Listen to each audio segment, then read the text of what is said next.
Mesdames et Messieurs les ministres, Mesdames et Messieurs les parlementaires, cher Jean-François Roubaud, Mesdames et Messieurs, voici donc la troisième fois depuis que j'ai été élu président de la République que j'ai la chance de pouvoir m'exprimer devant les chefs d'entreprise réunis par la CGPME.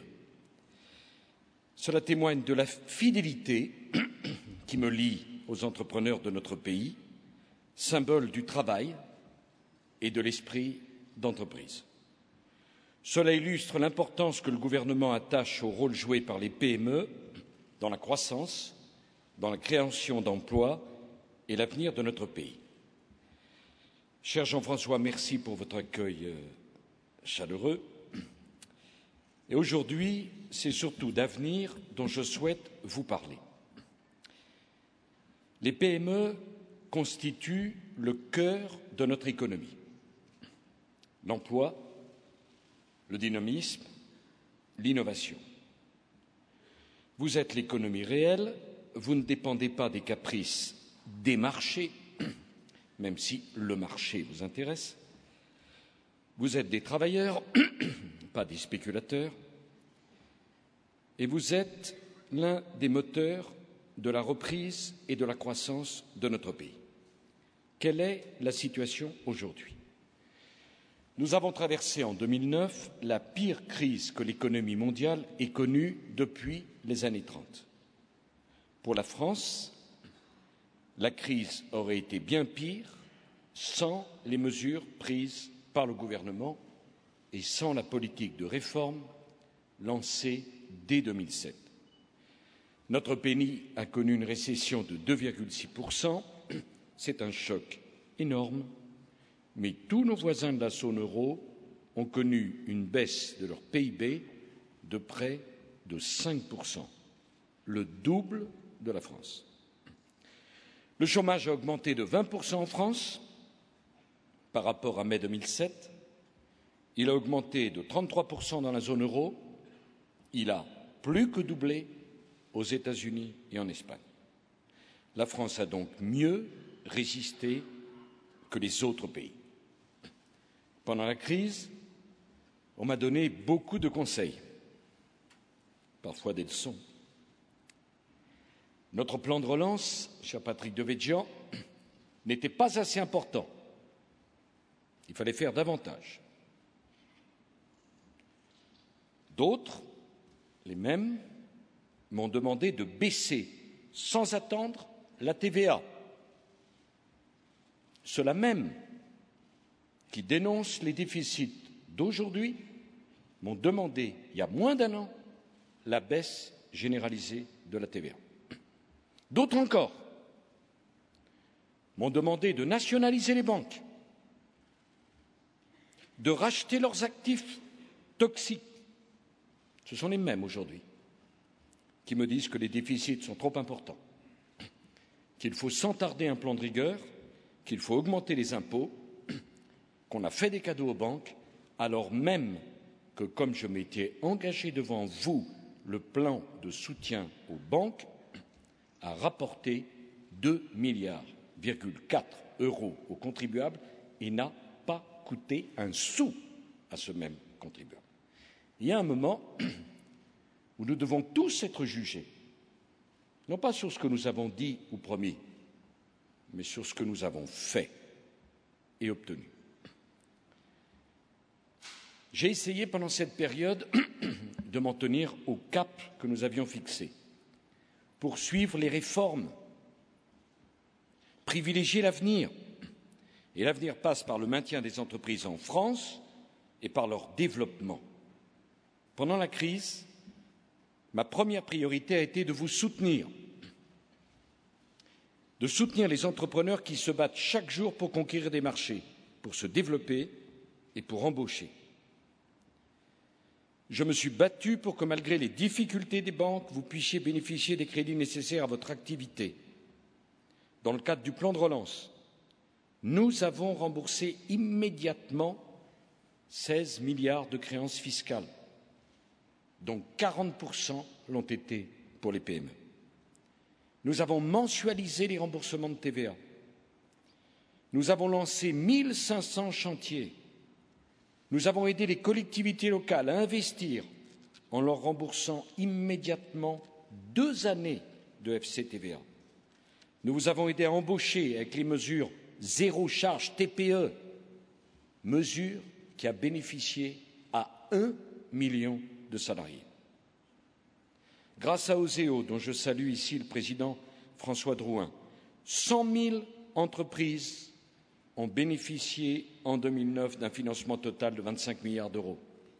Les seules mesures exceptionnelles du plan de relance ont bénéficié à 15 000 entreprises pour 3,6 milliards d'euros de financement apportés par Oseo. Et nous maintiendrons ce dispositif pour toute l'année 2010. La médiation du crédit, qui a maintenant beaucoup de pairs, a fait un formidable travail avec René Ricol, puis Gérard Ramex. 11 000 sociétés, 202 000 salariés ont vu leur activité confortée. Je me réjouis que le nombre de dossiers en médiation diminue significativement depuis la fin du premier trimestre. La médiation du crédit reste un dispositif essentiel. Elle sera complétée cette année par l'action du médiateur de la sous-traitance. Nous garderons le médiateur du crédit. C'est absolument indispensable.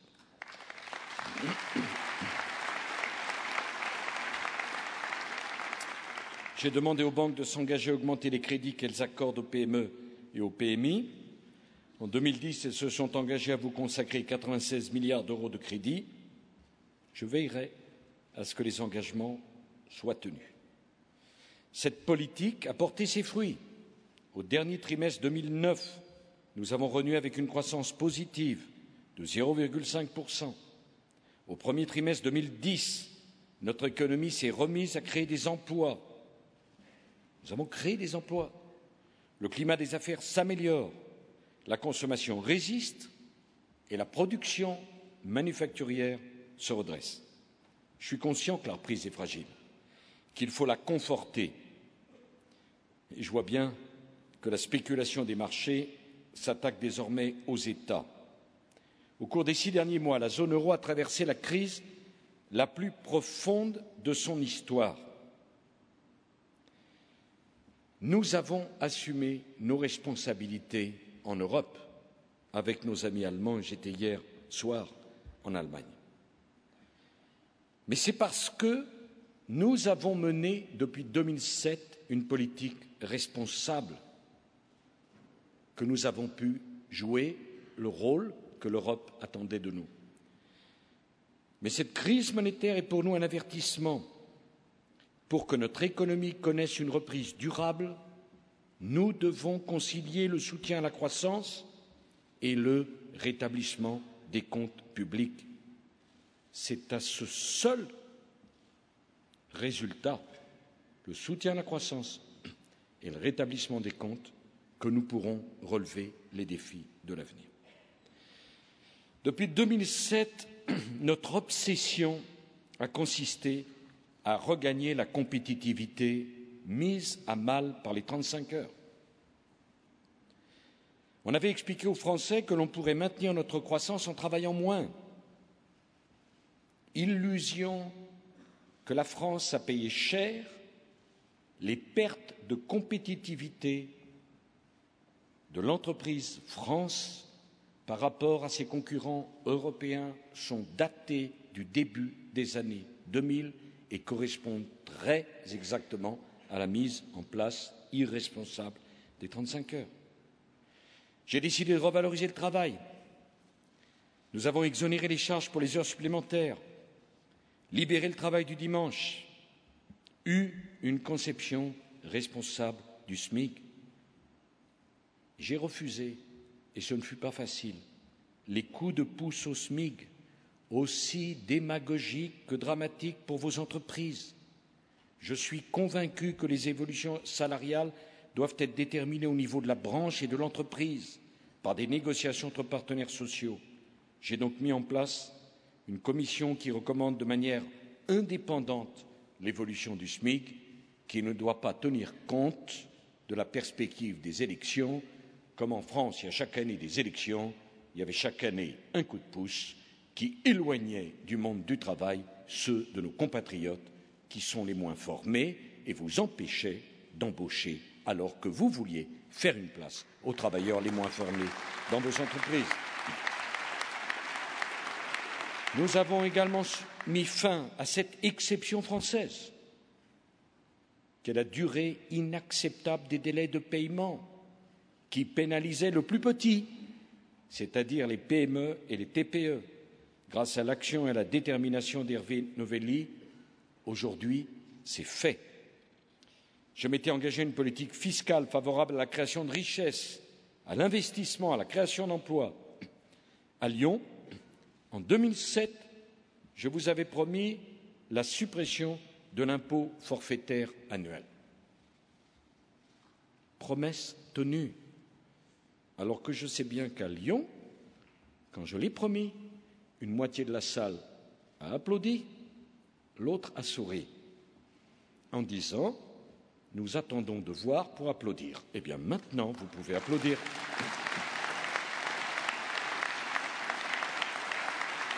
Vous le réclamiez depuis combien de temps?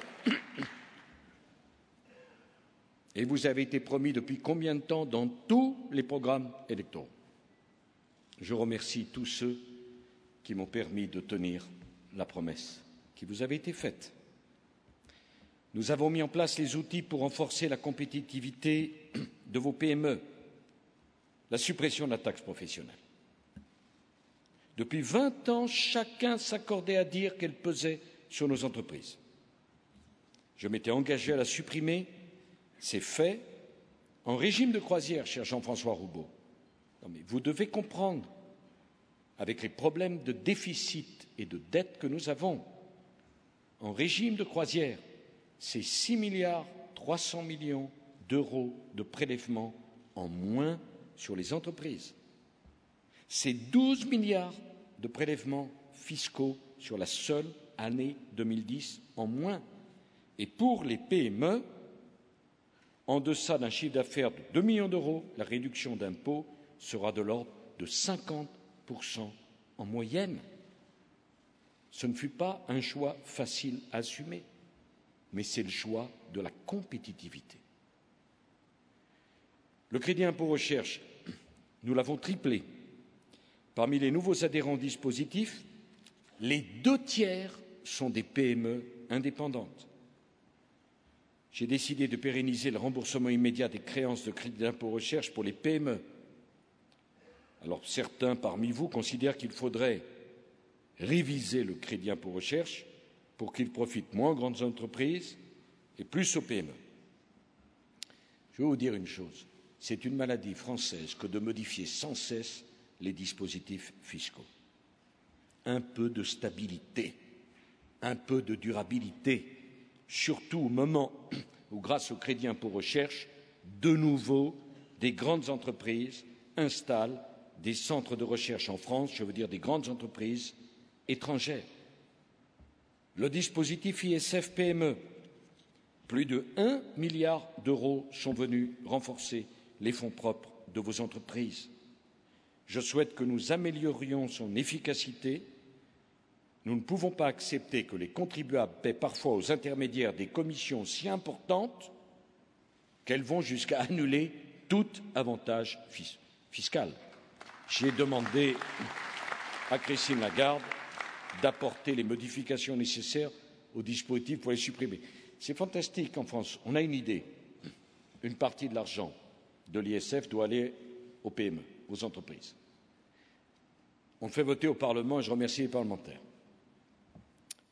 Ensuite, il y a l'application par l'administration à Bercy des décrets. Et là, si vous n'y prenez garde, vous risquez de voir un bébé qui ne ressemble en rien à celui que vous avez reçu au moment de la sortie de l'Assemblée nationale et du Sénat. Et après, faites confiance aux intermédiaires. Le peu qui restait du dispositif vous est parfaitement transformé. Eh bien, je n'accepterai pas cela. L'argent de l'ISF doit être fléché vers les PME. Je veux également reposer la question du Small Business Act européen. Nous avons obtenu des avancées mais nous devons faire beaucoup plus, beaucoup plus. Je ne vois pas pourquoi les États-Unis d'Amérique ont le droit de réserver une part des appels d'offres du marché public aux PME américaines et pourquoi nous, les Européens, nous nous abstiendrons de faire la même chose que ce que font les Américains. Franchement, je vous le dis comme je le pense, ce ne serait pas normal. Alors l'Europe a lancé une consultation sur l'application aux PME des normes comptables IFRS, dont on a vu tout le mal qu'elles ont fait pendant la crise. Comment peut-on envisager d'appliquer aux PME un système de normes comptables déjà inadapté aux grandes entreprises et en plus le financer? Eh bien, je prends l'engagement devant vous, je vous le dis tout simplement, je refuserai l'application des normes IFRS aux PME non cotées. L'Europe doit nous aider à développer nos PME et non pas les étouffer. Alors, le premier problème de la France, c'est que nos entreprises ne croissent pas assez. Pour y parvenir, nous devons renforcer votre structure financière. Nous avons décidé la création du Fonds stratégique d'investissement doté de 20 milliards d'euros. Que n'a-t-on dit à l'époque sur cette idée? Aujourd'hui, je constate que tout le monde l'applaudit. Sur le 1,2 milliard d'euros investis, les 2/3 de l'investissement du FSI concernaient les entreprises non cotées. Les 2/3. On peut faire plus, Jean-François. Mais enfin, on a maintenant un fonds souverain, n'hésitez pas à le solliciter.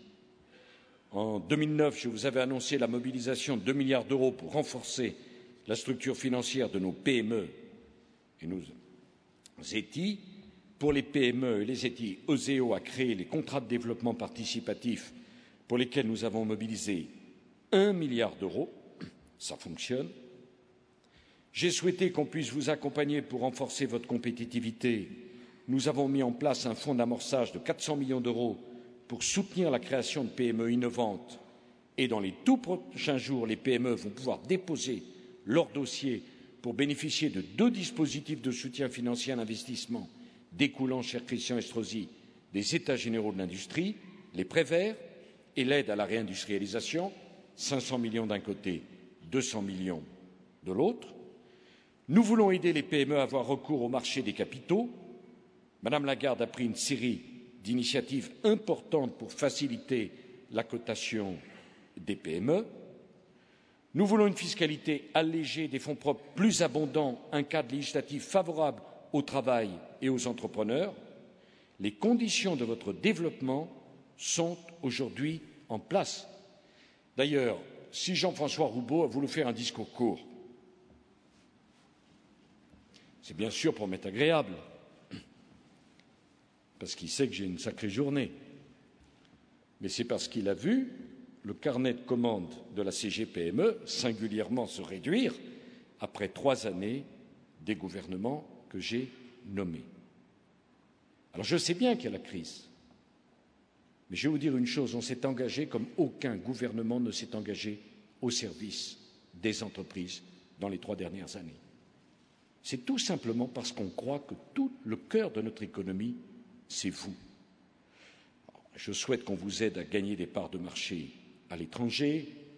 Je voudrais dire d'ailleurs que je ne partage pas les cris d'orfraie s'agissant de la baisse de l'euro.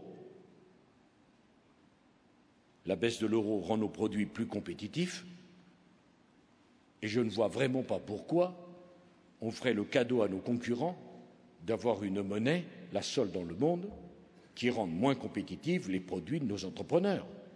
Il me semble assez difficile de vous dire « allez à l'étranger gagner des parts de marché », puis on va vous faire une monnaie qui va vous faire perdre des parts de marché et des parts de compétitivité. Et par conséquent, de ce point de vue, je rejoins l'analyse du président de la CGPME. Tout ceci va dans le bon sens. Alors maintenant, ce que je vous demande de comprendre, c'est que tous les dispositifs pour revaloriser le travail et favoriser l'entreprise sont en place. Il faut être volontariste, il faut être solidaire. Il faut évidemment que les grandes entreprises aident les PME à exporter, mais il faut que les PME qui exportent déjà aide les sous-traitants et les entreprises de leur région à exporter également. Vous êtes le fer de lance de la croissance française, vous êtes des gisements d'emploi importants, c'est vous qui allez faire redémarrer l'emploi en France. Sur l'emploi, nous avons mis en place des moyens absolument sans précédent. 400 000 salariés ont bénéficié du soutien à l'activité partielle. Et quand on connaît les difficultés que vous avez à embaucher du personnel qualifié, on comprend que cette solution soit la plus adaptée pour faire face à la chute des carnets de commandes. Je préfère de beaucoup qu'on paye un salarié en activité partielle et qui puisse se former plutôt que le licenciement à déprimer, à rester chez soi sans rien faire. Nous avons d'ailleurs, je n'aime pas l'expression chômage à temps partiel, mais je préfère activité à temps partiel. Nous avons décidé de donner la priorité à l'alternance. Il y a aujourd'hui 600 000 jeunes en alternance. C'est 15% de plus qu'il y a 3 ans. Notre objectif, c'est 800 000 jeunes en alternance. Pourquoi? Parce que 70% des apprentis trouvent un emploi à l'issue de leur formation. Je sais que pour vous, la filière de l'apprentissage et la fidélité de celui qui a été formé à l'entreprise qui l'a formé, c'est important. Je souhaite que les partenaires sociaux ouvrent une négociation sur le contenu et la forme d'un dispositif de pré-recrutement qui permettrait aux jeunes de poursuivre leurs études dans de meilleures conditions et à l'entreprise de sécuriser ces recrutements tout en recueillant le fruit de la formation. Bon, j'ai entendu vos inquiétudes sur la question de la représentativité dans les TPE. L'Assemblée nationale en discute. Je souhaite que les députés prennent leurs décisions après avoir consulté les partenaires sociaux, tout particulièrement, cher Jean-François, vos représentants, mais comme il nous serait plus simple pour travailler sur le sujet, qui est un peu d'unanimité du côté des artisans, des commerçants, des PME et des TPE. Vous savez très bien que moi je suis prêt à prendre mes responsabilités, mais que je ne peux pas être celui qui reçoit toutes les flèches en permanence, tous les jours et à chaque minute. Bon. Je peux m'occuper des divisions de ma famille, mais franchement, essayer de résoudre dans la grande famille des travailleurs indépendants le problème, ça ne devrait pas être insupportable. Alors, mesdames et messieurs, après 3 ans d'efforts considérables, d'un mouvement de réforme sans précédent, m'a même reproché de faire trop de réformes. À qui viendra-t-il à l'idée aujourd'hui de me faire ce reproche? Nous allons continuer. Nous avons à faire face au défi du vieillissement de la population. L'augmentation du nombre des seniors est une source d'opportunités, de nouveaux services et de nouveaux emplois. Mais cela nous oblige à adapter notre système de retraite.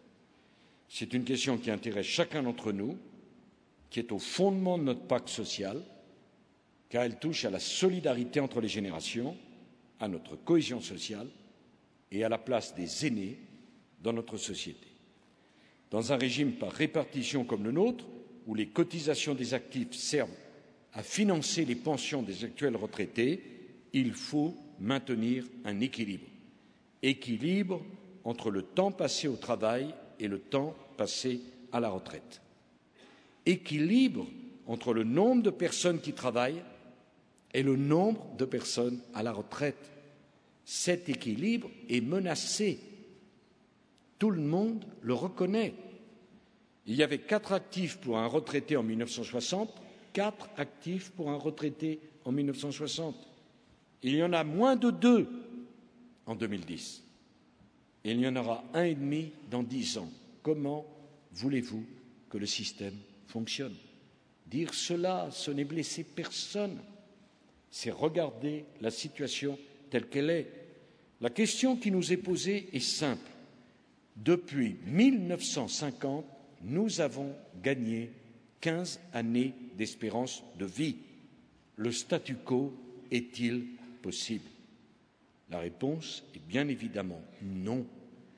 Parce que dans un pays où on a gagné 15 années d'espérance de vie, le statu quo serait irresponsable. Comme il serait irresponsable de baisser les pensions des retraités, je ne l'accepterai jamais. Comme il serait irresponsable d'augmenter massivement les prélèvements, car si nous augmentons massivement les prélèvements sur les entreprises, alors nous tuons la compétitivité de nos entreprises et nous poussons à la délocalisation. Et s'il y a davantage de délocalisation, il y aura davantage de chômeurs. Si nous augmentons massivement les impôts sur les ménages, alors nous pesons sur le pouvoir d'achat, sur la consommation et donc sur la croissance. Mesdames et messieurs, mes chers compatriotes, face à un problème démographique, la réponse démographique relève du bon sens. Si on vit plus longtemps, on doit travailler plus longtemps. Ce n'est pas un choix idéologique, ce n'est pas un choix dogmatique, c'est une question de responsabilité. Alors bien sûr, il est plus facile de dire « dormez tranquille », nous nous proposons de travailler moins.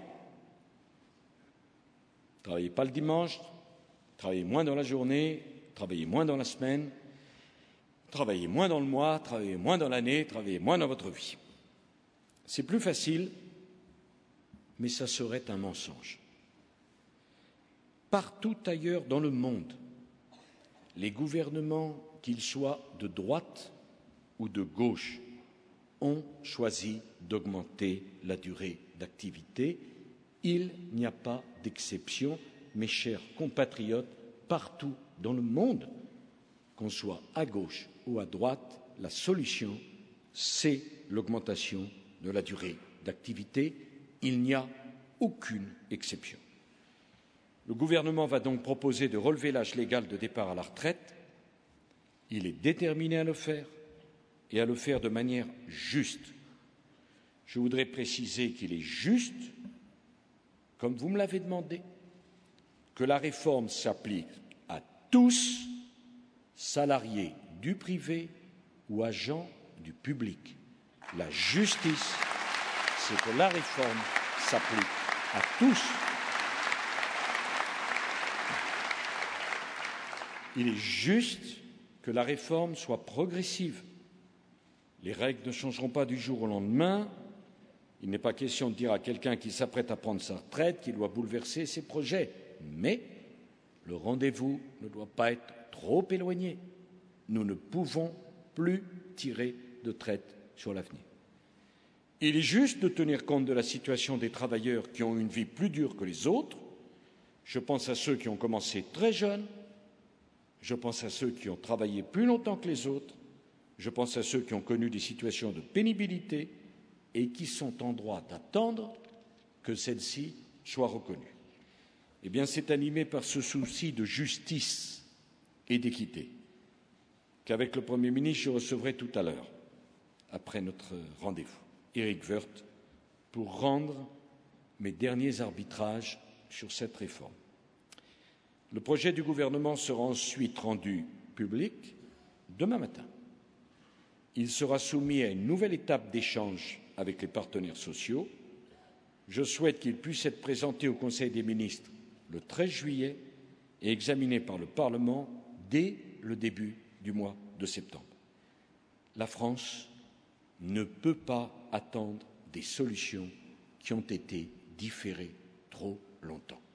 Mes chers compatriotes, j'ai été élu pour résoudre les problèmes de la France, pour apporter des solutions, pas pour contourner les problèmes et mentir aux Français. Je ferai mon travail, parce que c'est mon devoir. J'ajoute qu'il en ira de même pour le rétablissement de nos finances publiques. Depuis 30 ans, la France n'a jamais voté de budget en équilibre. Nous avons vécu depuis 30 ans avec toujours plus de dépenses, toujours plus de dettes et à la fin, toujours plus d'impôts. J'ai décidé de rompre avec cette spirale. La crise économique, lorsqu'elle a aggravé nos difficultés, a augmenté mécaniquement nos déficits. Il était légitime de laisser jouer les stabilisateurs automatiques pour soutenir l'activité et faire un plan de relance. Nous l'avons fait prudemment, nous l'avons fait efficacement. Mais il est tout aussi légitime aujourd'hui d'engager le rétablissement de nos finances publiques. La crise n'a pas changé la donne. Elle n'a pas changé le fait qu'en France, il faut avant toute chose réduire les dépenses et non pas augmenter les impôts qui réduisent la compétitivité des entreprises et le pouvoir d'achat des ménages. Les décisions que j'ai annoncées le 20 mai dernier sur le rétablissement des finances publiques s'inscriront dans la durée. Ce n'est pas seulement l'affaire d'un gouvernement ou d'une majorité, cela concerne la nation tout entière. C'est pourquoi j'ai souhaité que notre Constitution soit révisée et que cet objectif engage tous les gouvernements. J'attends avec intérêt un gouvernement issu d'une alternance qui dirait aux Français « Mon objectif est de persévérer dans la voie du déséquilibre et des déficits ». Qui osera dire ça aux Français? Le gouvernement proposera une réforme de la Constitution. Et on verra alors que ce n'est pas une affaire de gauche ou de droite, c'est une affaire de ceux qui sont responsables et de ceux qui sont irresponsables. Le redressement de nos finances publiques concernera toutes les administrations, État, sécurité sociale, collectivités locales. Les dépenses de l'État ne progresseront pas en valeur sur les 3 prochaines années, hors pensions et charges de la dette. Je poursuivrai le non-remplacement d'un fonctionnaire sur 2 partant à la retraite. 34 000 postes de fonctionnaires continueront d'être supprimés en moyenne chaque année. Cette politique que j'ai engagée avec mon élection a permis de supprimer 100 000 postes de fonctionnaires dans la fonction publique depuis 2007. Jamais personne n'avait mis en œuvre cette politique. Moins de fonctionnaires, c'est une question de logique, compte tenu de l'évolution des missions de l'État. Songez qu'entre 1981 et 2007, le nombre des fonctionnaires de l'État a augmenté de 300 000, alors même que la décentralisation a confié durant la même période aux collectivités locales une partie de ses responsabilités. C'est inadmissible. Il fallait rompre avec cette spirale. Le non-remplacement d'un départ en retraite sur 2 a commencé à remettre les choses à l'endroit. Qui dit moins de missions pour l'État dit aussi moins de fonctionnaires. Nous réduirons les dépenses de fonctionnement et d'intervention de l'État, 10% sur 3 ans, mais comme vous vous méfiez des engagements à long terme, j'ai décidé que la réduction serait de 5% en 2011. Enfin, nous nous attaquerons aux niches fiscales et sociales avec l'objectif d'économiser 5 milliards d'euros. La sécurité sociale sera mise à contribution, l'objectif national des dépenses d'assurance maladie sera fixé à 2,9 en 2011 et les collectivités locales devront elles aussi mettre fin à l'inflation de leurs dépenses et à l'augmentation de la fiscalité locale. Et pour la première fois, les dotations de l'État aux collectivités seront gelées en valeur. Vous le voyez, nous sommes déterminés à tenir notre engagement. Notre déficit passera de 8 à 6% du PIB en 2011 et nous serons en 2013 sous la barre des 3%. Nous le ferons avec le souci de ne pas casser la reprise, évidemment, et de ne pas sacrifier les dépenses d'avenir.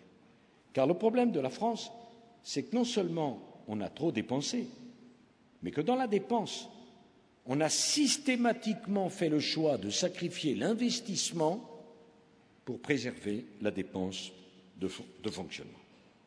La France ne peut laisser à ses enfants 2 factures impayées, la dette publique et une croissance insuffisante. Les seules dépenses qui justifient qu'on s'endette, sont les dépenses d'investissement. L'emprunt national répond à cette logique. Nous l'avons décidé au plus fort de la crise, car c'était le meilleur moyen pour fédérer les énergies vers des projets d'avenir concrets qui permettent d'augmenter notre croissance dans la durée. Un pays en crise ne doit pas se rétracter. Il doit au contraire, pour s'en sortir, investir massivement. Ce ne sont pas les dépenses d'investissement qui doivent être sacrifiées. Mesdames et Messieurs, la France dispose de nombreux atouts, une démographie très dynamique, une main-d'œuvre de qualité, les meilleures infrastructures d'Europe, un pays réconcilié avec l'esprit d'entreprise, des entreprises performantes. Ces atouts sont reconnus par le monde entier. Nous sommes le deuxième pays d'accueil des investissements étrangers en Europe. La ministre du Commerce extérieur le sait mieux que moi. Et on peut même dire que le choix de la France pour l'organisation de l'Euro 2016 est également une preuve de notre attractivité. Vous le voyez, ce sera ma conclusion. J'avais des convictions avant d'être élu président de la République. J'ai gardé les mêmes convictions.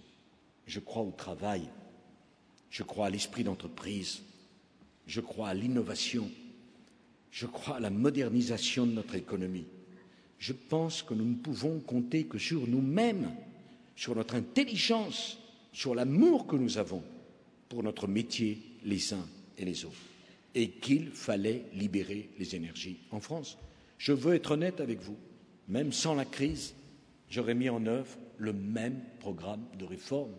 La crise ne fait que renforcer la nécessité de ce programme de réforme. Mais je vous dis aussi une chose, nous avons besoin de votre soutien pour conduire cette politique, pour expliquer ces choix. Et je suis reconnaissant à nos compatriotes, depuis 3 ans, d'avoir accepté tous ces changements dans un climat relativement apaisé.